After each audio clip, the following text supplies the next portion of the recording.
My husband's family always saw me as just the wife. I was the helper, the one who stayed in the background, the one who made dinner and cleaned up and smiled at the right times. At family gatherings, they would talk about business and money and success, and I would sit there quietly, nodding along. They never asked what I thought. They never asked what I did. They just assumed I didn't do much of anything. My mother-in-law once introduced me to her book club friends as the woman who keeps our son fed. She laughed when she said it, like it was a joke. But it wasn't funny. It was dismissive. It was her way of putting me in my place. And for years, I accepted it. I told myself it didn't matter. I told myself that staying quiet was easier than fighting for respect I would never get. But staying quiet isn't the same as being useless. I was doing more than they knew. I was building something. And they had no idea. Everything changed when my husband lost his job. He worked for a mid-sized tech company, and they went through a round of layoffs. He came home one afternoon, his face pale, and told me he had been let go. I hugged him. I told him it would be okay. I told him we would figure it out. And we did.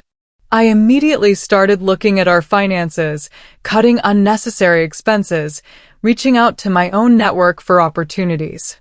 But his family didn't see any of that. They didn't ask how I was helping. They didn't ask what I was doing. Instead, they blamed me. At Sunday dinner the following week, his sister said, loud enough for everyone to hear, well, maybe if he didn't have so much stress at home, he could have focused more at work. She looked right at me when she said it. My husband didn't defend me. He just stared at his plate. And that's when the whispers started. Whispers that I was the problem. That I was dragging him down. A few weeks later, we were at another family dinner. My husband's aunt, Aunt May, was holding court at the head of the table. She was one of those women who loved to give advice nobody asked for. My oldest son, Caleb, was sitting next to her, laughing at something she said.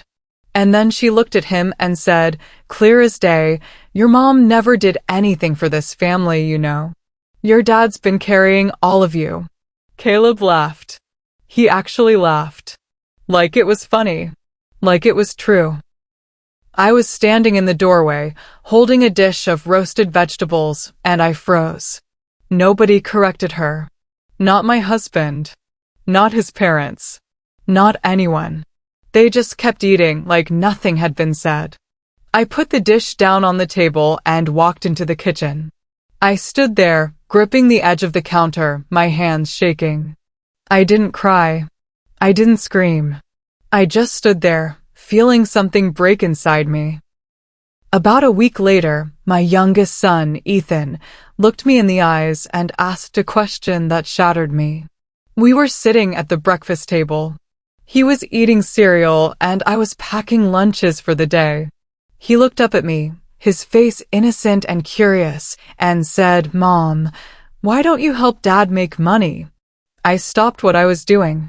I stared at him. What do you mean? I asked. He shrugged. Aunt May said you don't work. She said Dad does everything. My chest felt tight.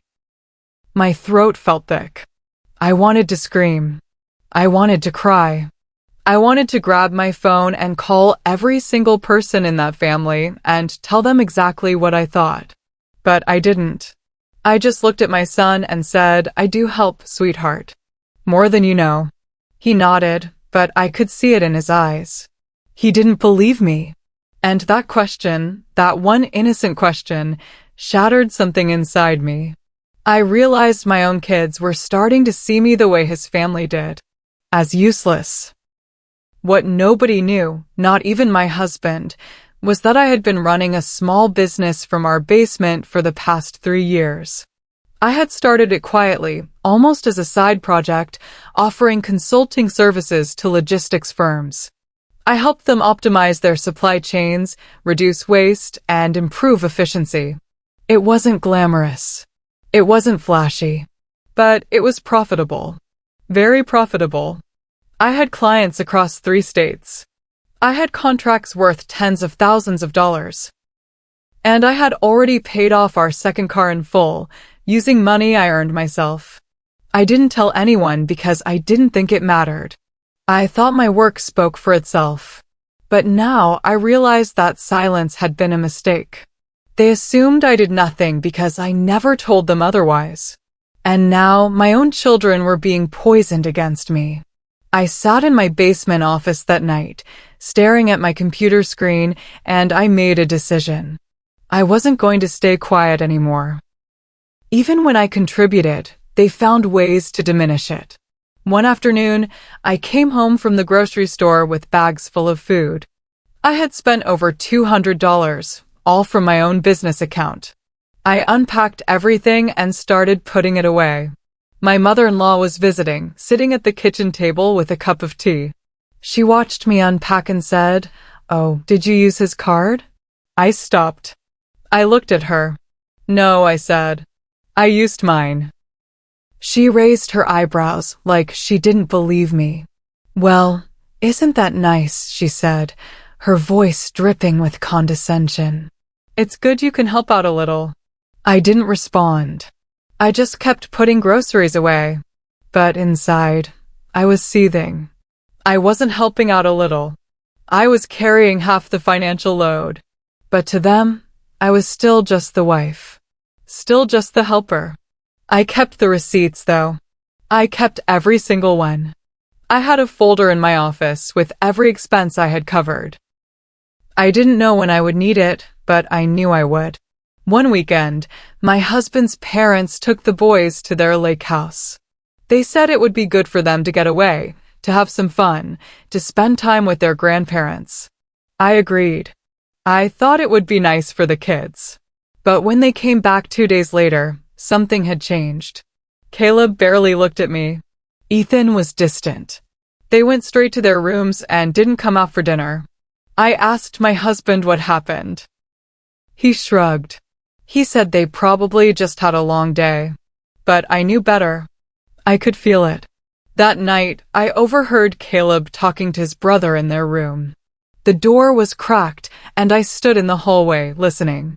"Grandma said Mom doesn't really work," Caleb said. "She said she just stays home and complains." My heart sank. I stood there, frozen, my hands clenched into fists. They had spent an entire weekend poisoning my kids against me, and I had let them go. The lies kept piling up. At every family gathering, someone would make a comment. "Your mom doesn't understand business. Your mom's never had a real job.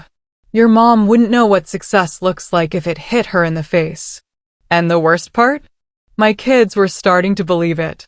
Meanwhile, I was taking corporate strategy calls in my basement office.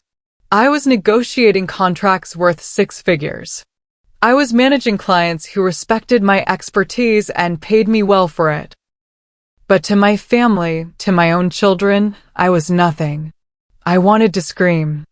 I wanted to grab them by the shoulders and show them my bank statements, my client list, my portfolio.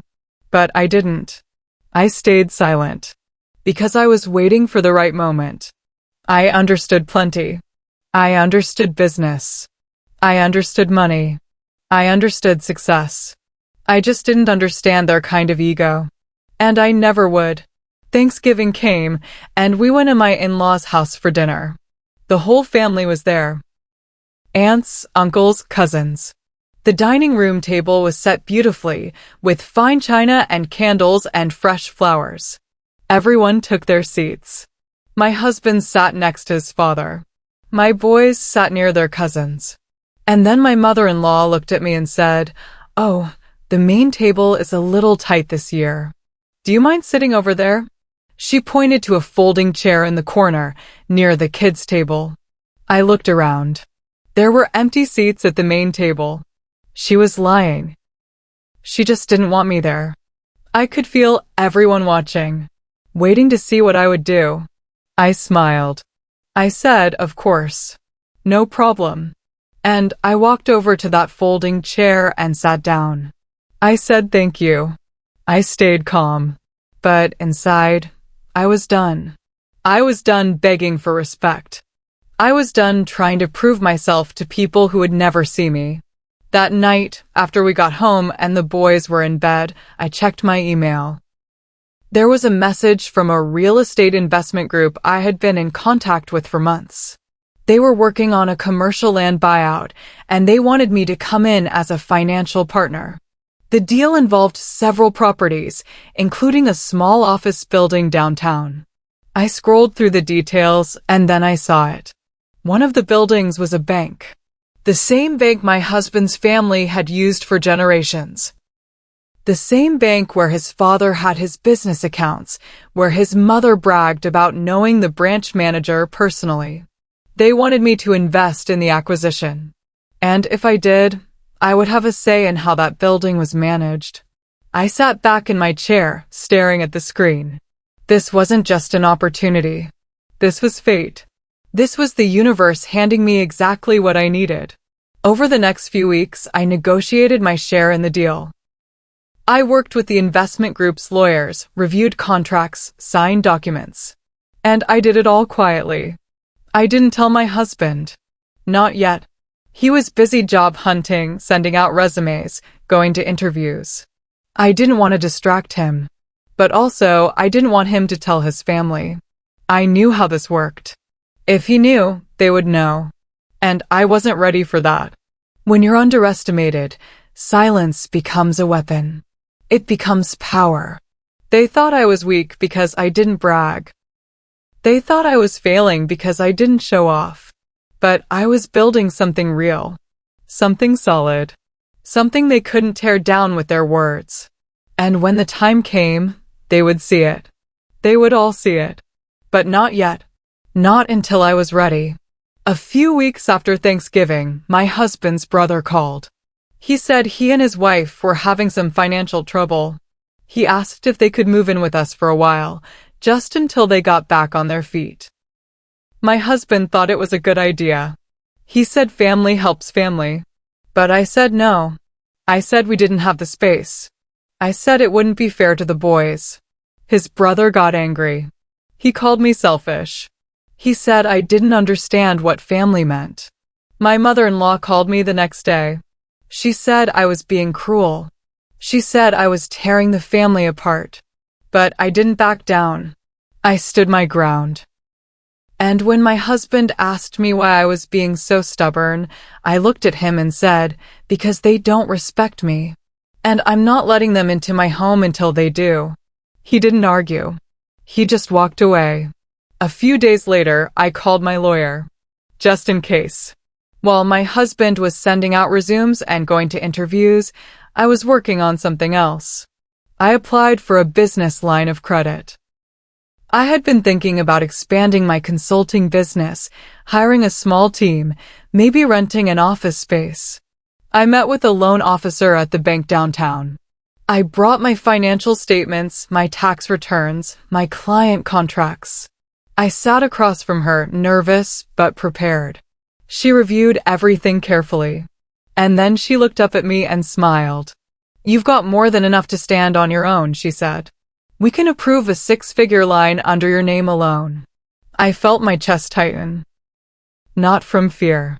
From pride. I didn't need my husband's name. I didn't need his family's approval. I had built something real. Something mine.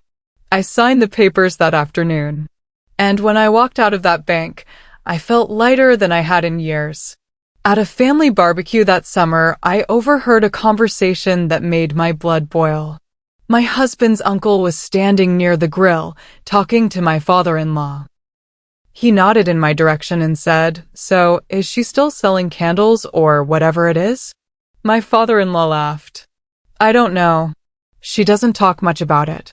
They both chuckled, like it was a private joke. Like I was a joke. I was standing a few feet away, holding a plate of potato salad. I could have corrected them. I could have told them exactly what I did. I could have listed my clients, my revenue, my success. But I didn't. I just nodded and smiled. I didn't bother explaining. Because they didn't deserve to know. Not yet. I would show them when I was ready. And when I did, it wouldn't be with words. It would be with proof they couldn't ignore. The worst part wasn't what his family said. It was watching my own kids start to believe them. One afternoon, I told Caleb I had a meeting with a client. He was sitting on the couch, scrolling through his phone. He sighed, didn't even look up, and said, "What do you even do all day, Mom?" I froze. I stood there in the doorway, my purse in my hand, staring at him. He wasn't trying to be mean. He genuinely didn't know. And that hurt more than anything. My own son had no idea what I did. He had no idea how hard I worked. He had been so influenced by his grandparents, his aunts, his uncles, that he couldn't see me clearly anymore. I didn't answer him. I just walked out the door and got in my car. And I cried the whole way to my meeting. That one hurt the most. Because it wasn't just his family anymore. It was my kids. And I didn't know how to fix it. A few weeks later, a letter arrived at our house. It was in a thick, cream-colored envelope with an official stamp. It was addressed to me. I saw it sitting on the kitchen counter when I got home from running errands. My youngest son, Ethan, was standing next to it, holding it in his hands. He looked curious. "What's this, Mom?" he asked. I walked over and looked at the envelope. My name was printed clearly on the front, along with the return address of a commercial real estate firm. My heart started to race. I hadn't expected them to send anything to the house. I reached for it, but Ethan had already started to open it. "Ethan, wait," I said. But it was too late. He pulled the letter out and started reading. I held my breath. I didn't know what to say. I didn't know how to explain. And then he looked up at me, his eyes wide. Ethan read the letter out loud. "Dear MS. Harper," he said slowly, "we are pleased to confirm your ownership stake in the following properties." He paused, his brow furrowed. Then he looked at me confused. "Mom, why does this letter say you own the bank building?" The room went silent. My husband was in the living room, and I could hear his footsteps stop. Caleb was upstairs, but I knew he would hear about this soon. I took a deep breath. I looked at Ethan calmly, and I said, "Because I do." He blinked. "You own a bank?" I smiled. "Not the whole bank. Just the building it's in. And a few other properties." He stared at me like I was a stranger. Like he had never really seen me before. And honestly, maybe he hadn't. None of them had. But now, they were starting to. Ethan ran upstairs and told his brother. I could hear them talking, their voices loud and excited. A few minutes later, Caleb came downstairs, holding the letter in his hand. He looked at me, then at his dad. "Is this real?" he asked. My husband walked into the kitchen. He took the letter from Caleb and read it carefully. His face went pale. He looked at me, his mouth slightly open. "How long have you been doing all this?" he asked. I didn't answer right away. I just stood there, watching the realization sink in. Watching the confusion. Watching the shock. The boys were staring at me. My husband was staring at me. And suddenly, nobody was laughing anymore. Nobody was making jokes. Nobody was calling me useless. They wanted answers. They wanted to know how. They wanted to know when. But I wasn't giving them anything. Not yet. I just smiled and said, "Long enough." That night, after the boys went to bed, my husband stood in the kitchen and asked me the question I had been waiting for. "How long have you been doing all this?" he asked again. His voice was quiet, almost hurt. I leaned against the counter, my arms crossed. 3 years, I said. I've been running my own business for 3 years.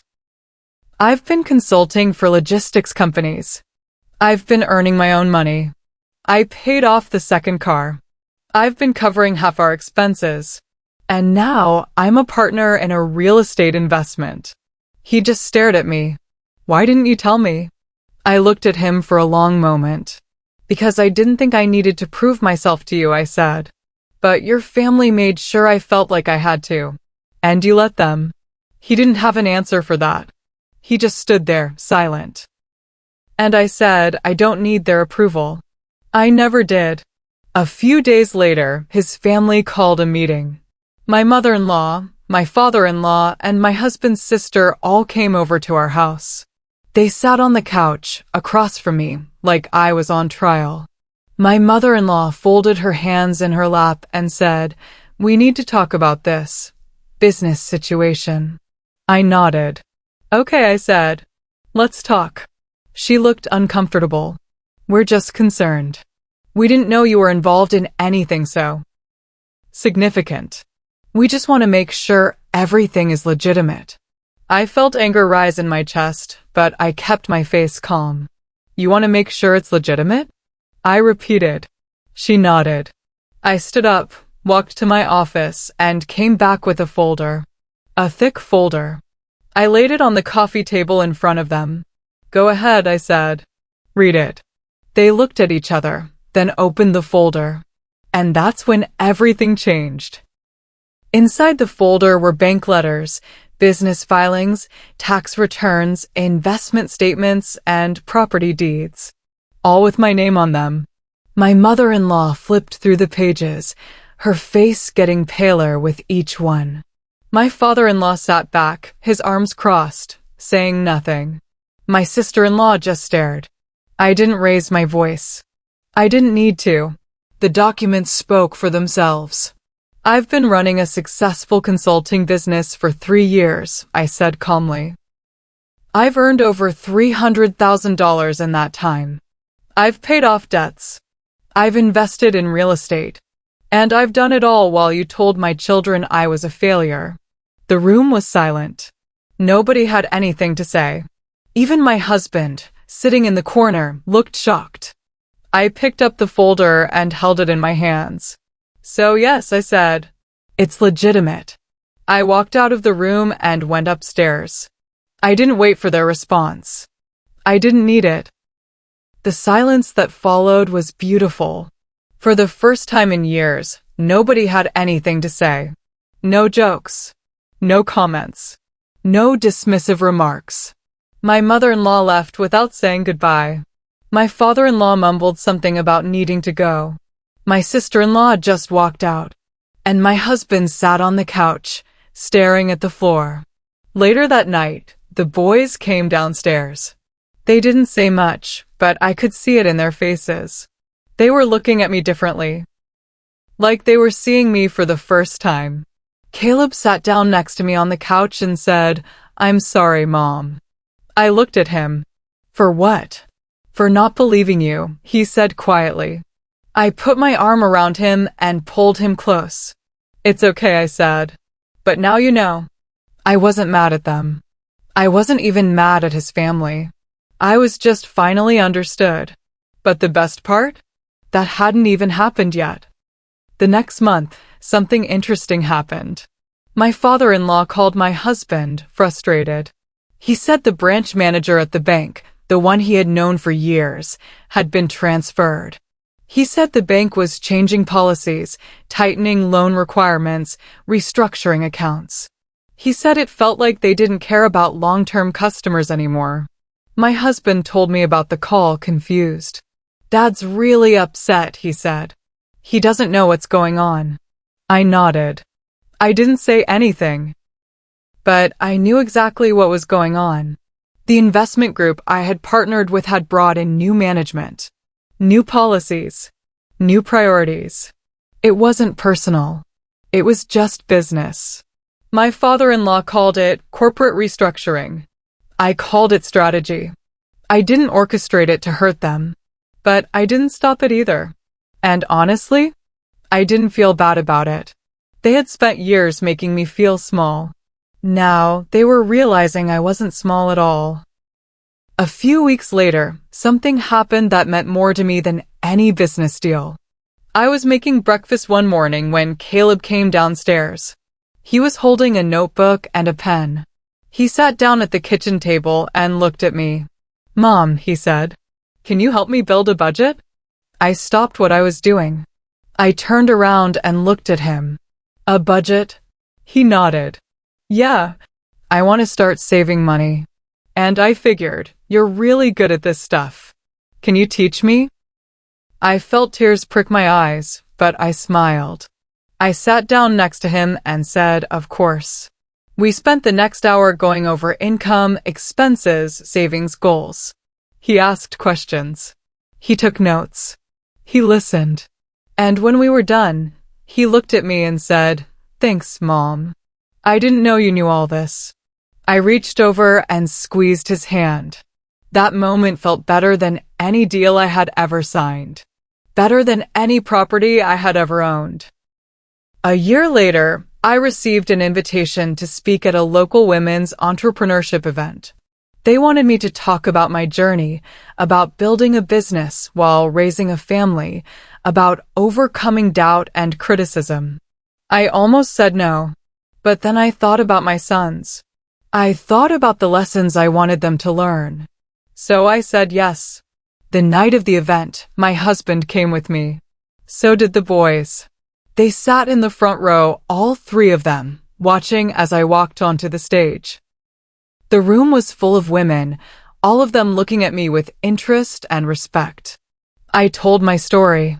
I talked about the basement office, the quiet hustle, the dismissive comments, the moment my son asked me why I didn't help. And I talked about the moment I decided to stop being quiet. When I finished, the room erupted in applause. People stood up. They clapped and smiled and nodded. And as I walked off the stage, I heard Ethan whisper to his brother, "That's my mom." They had called me a failure. They had tried to turn my own children against me. But I had built a future they couldn't even see coming.